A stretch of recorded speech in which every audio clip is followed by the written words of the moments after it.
Good morning everyone. सो अभी हो गई है मॉर्निंग और मम्मी कर रही है अभी रेस्ट। अभी मम्मी को मेडिसिन वगैरह देनी थी, वो दे दी है। पेन वगैरह हो रहा था थोड़ा सा, और बीपी वगैरह की मेडिसिन अभी चल रही है, तो वो भी कंटिन्यूसली देनी है। एंड आज डिस्चार्ज मम्मी मे भी हो सकती हैं, तो अभी डॉक्टर आएगी जब राउंड पे तो वो बताएगी। वैसे तो कल बोल के गई थी कि आज डिस्चार्ज होने का, बट अभी देखते हैं अभी आएंगी तो क्या बोलती हैं। और अभी चाय पीने का सोच रहे हैं।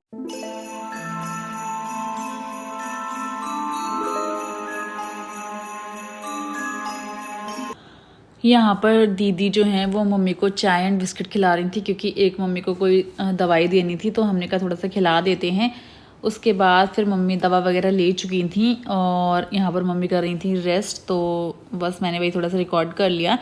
उसके बाद फिर मैं मम्मी का पिलो वगैरह है वो ठीक कर रही थी। मम्मी के जो कमर में पेन हो रहा था काफ़ी, तो मम्मी कह रही थी मैं इस साइड करवट ले लेती हूँ, इस साइड पिलो लगा दो। एक्चुअली उनको भी इतना बैक साइड से दर्द है कि पिलो के ऊपर ही थोड़ा सा टेक लगा के लेट पाती हैं, तो मैं वहीं पर वही सब कर रही थी।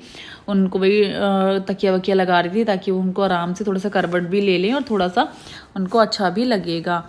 उसके बाद फिर यहाँ पर नर्स आ गई थी, वो मम्मी का बीपी वगैरह लेने के लिए आई थी, बीपी वगैरह चेक कर रही थी कितना है। उसके बाद फिर यही सब चीज़ें चल रही थी, क्योंकि आज मम्मी डिस्चार्ज हो सकती हैं, तो वही देख रहे थे कि डॉक्टर आ जाए विजिट पे एक बार, तो फिर वो क्या कहती हैं। ये नॉर्मल चीज़ें रोज़ होती हैं, मम्मी का बीपी वगैरह चेक, सारी ही चीज़ें। उसके बाद फिर यहाँ पर मैं नीचे मेडिकल पे आ गई थी मम्मी के लिए बेल्ट लेने। नर्स बोली कि आप जाके बेल्ट ले आओ, इनके बेल्ट लगा देती हैं तो काफ़ी सेफ्टी भी रहती है। उसके बाद मैं यहाँ पर बेल्ट लेने आ गई, बेल्ट ले चुकी थी। बेल्ट लेके मैं जा रही थी ऊपर अपने रूम में मम्मी के पास। उसके बाद फिर यहाँ पर मम्मी का डिस्चार्ज का नंबर आ गया था। मम्मी को नीचे लेके जा रहे थे चेयर पे, क्योंकि अभी वो इतना चल के जा ही नहीं सकती, मतलब वॉक करके। तो यहाँ पर मतलब ये लोग लेने के लिए आ गए थे नीचे, और नीचे गाड़ी रेडी थी मम्मी को ले जाने के लिए। तो यहाँ पर जो आंटी थी वो लेके जा रही थी, यहाँ पर लिफ्ट से ही हम मम्मी को लेके नीचे चले गए थे।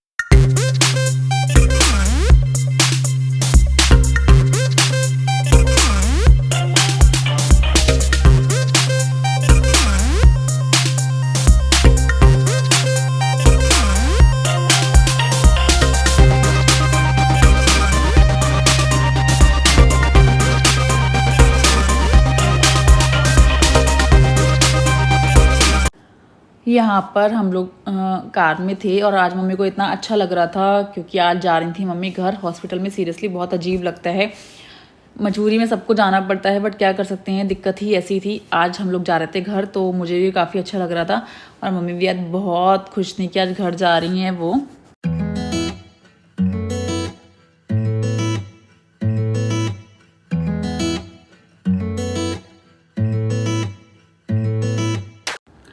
यहाँ पर आ गए थे घर और मम्मी को लेके जा रहे थे अंदर। इसके बाद क्योंकि अभी वो अकेले चल नहीं सकती, मतलब अपने आप से, तो उनको सपोर्ट की अभी काफ़ी ज़रूरत है। इसके बाद यहाँ पर मम्मी को लिटाल दिया था रेस्ट करने के लिए, इतनी देर में वो थक चुकी थी। हॉस्पिटल से आते ही मैं यहाँ पर मम्मी के लिए दाल बनाने लग गई थी, मूंग दाल, क्योंकि उन्होंने आज सुबह थोड़ा सा मतलब चाय एंड बिस्किट ही लिया था, तो उनको अभी मेडिसिन देनी थी दोपहर की। तो डॉक्टर ने अभी दाल वगैरह ही बोला है, तो मैं यहाँ पर उनके लिए दाल चढ़ा रही थी। यहाँ पर आंटी आ गई थी खाना बनाने के लिए, तो वो मैंने कहा आप और कुछ कर लीजिए, मैं जब तक मम्मी की जो दाल है वो चढ़ा देती हूँ। तो यहाँ पर मैं वही कर रही थी। ताकत की जितनी भी सब्जियां होती हैं डॉक्टर ने बोला है, जैसे आप तोरई, लौकी वगैरह ये सारी चीज़ें ले सकते हो, जूस, फ्रूट्स ये सारी चीज़ें ले सकते हो। ऑयली चीज़ें नहीं खानी हैं, और जो बादी चीज़ें होती हैं वो भी मना है। तो मैंने कहा अभी चलो दाल बना देती हूँ, शाम को तोरई वगैरह बना के दे दूँगी। तो अभी बस यहाँ पर यही सारे काम चल रहे थे।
यहाँ पर दोपहर का लंच बन चुका था। कुछ मैंने बना लिया था, कुछ आंटी ने बना लिया था। यहाँ पर मैं नहा चुकी थी, नहा वहा के सबके लिए खाना लगा रही थी, मतलब अपने लिए, पापा के लिए, दीदी के लिए और मम्मी के लिए। तो यहाँ पर मैं सारी चीज़ें वही कर रही थी कि एक बार खाना वाना खा लें, फिर थोड़ी देर रेस्ट कर लेंगे, क्योंकि हॉस्पिटल की थकान इतनी ज़्यादा हो चुकी है सबको। When there's no more hope is left in me, I can see what comes my way and I move. हमने लंच करने के बाद फिर ड्यूड के लिए भी दाल एंड राइस कटोरे में उसको खिलाने के लिए दिया। Good evening everyone. यहाँ पर शाम हो गई थी, थोड़ी देर हम लोग लंच करने के बाद फिर सो गए थे। उसके बाद शाम को मैंने मम्मी को नाश्ते में एप्पल काट करके दे दिया था। उसके बाद फिर मैंने यहाँ पर आलू को उबालने रख दिया था शाम की सब्जी वगैरह के लिए, आंटी आने वाली थी। फिर एक तरफ यहाँ पर चाय चढ़ा दी थी, क्योंकि सबको हेडेक हो रहा था, तो मैंने कहा थोड़ी सी चाय बना लेती हूँ। और शाम को वैसे भी चाय के बिना शाम होती ही नहीं है किसी की, तो यहाँ पर चाय बन रही थी। चाय पीने के बाद फिर यहाँ पर तोरई मैंने एक साइड छौंक दी थी। मैंने कहा एक साइड तोरई बन जाएगी, मम्मी के लिए मैंने खुद से ही छौंकी थी। एक साइड मैंने यहाँ पर रसीले आलू टमाटर भी छौंक दिए थे। ये सारी चीज़ें निपटा डिनर करने के बाद फिर यहाँ पर घर के पास में वॉक कर रहे थे। तो यहाँ पर पापा ड्यूड को वॉक करा रहे थे, और वो देखो मिट्टी में कैसे जाने के लिए ऊपर चढ़ा ही जा रहा है, बहुत ज़्यादा नॉटी हो गया है। और यहाँ पर रोड पे कोई भी नहीं। हेलो गाइस, सो अभी जो रात का डिनर वगैरह है वो सब कुछ निपट गया, मम्मी को भी करा दिया और उनको दवाई वगैरह देनी थी, जो सब कुछ वो दे दिया। एंड आज का जो सारा ब्लॉग था मेरा पूरा आपको वॉइस ओवर में मिलेगा, क्योंकि आज खुद से रिकॉर्ड मतलब बोल के नहीं हो पा रहा था, क्योंकि मैं बस रिकॉर्ड करती जा रही थी। मैंने कहा चलो वॉइस ओवर कर दूंगी, क्योंकि इतनी सारी चीज़ें हैं करने के लिए, टाइम बिल्कुल भी नहीं मिल पा रहा है कि मैं बैठ के रिकॉर्ड कर पाऊँ। अभी जस्ट मैं नाइट हो गई है, अभी जस्ट मैं लेटने के लिए जा ही रही थी, तो मैंने सोचा कि इस ब्लॉग को यहीं पर एंड कर दूँ। सो अभी एंड करती हूँ या बाद में एंड करूँ, अभी देख लेती हूँ, जैसा भी सही लगेगा। तो आज का पूरा डे ऐसे ही निकल गया। दोपहर हो गई मम्मी को डिस्चार्ज कराने में, फिर घर पे लेके आए, फिर घर का खाना, सारी चीज़ें, तो पूरा दिन उसी में निकल गया। फिर एक ये भी है कि कोई ना कोई आ ही रहा है देखने के लिए। होता ही है कि जब आते हैं तो ऐसा कुछ होता है तो देखने आते ही हैं, रिलेटिव्स भी आते हैं, पड़ोसी भी आते हैं। तो दिन भर से यही चल रहा था कि कोई ना कोई आ ही रहा है, तो उनको भी देखना, प्लस घर के भी सारी चीज़ें देखनी ही पड़ रही हैं। सो बस अभी आज का पूरा दिन ऐसे ही बिजी निकल गया। और अभी मम्मी को सुला दिया है, वो सो गई हैं। पेन वगैरह तो है ही, बट धीरे धीरे रिकवरी हो ही रही है, अच्छे से हो रही है, तो बहुत ही जल्दी ठीक हो जाएंगी। सो अभी कल का देखते हैं, दीदी जाने वाली हैं, कल मॉर्निंग में वो निकल जाएंगी, तो कोई बात नहीं। एंड अभी मैं जाती हूँ सोने, और जल्दी मिलूँगी मैं आपसे, तब तक के लिए गुड नाइट।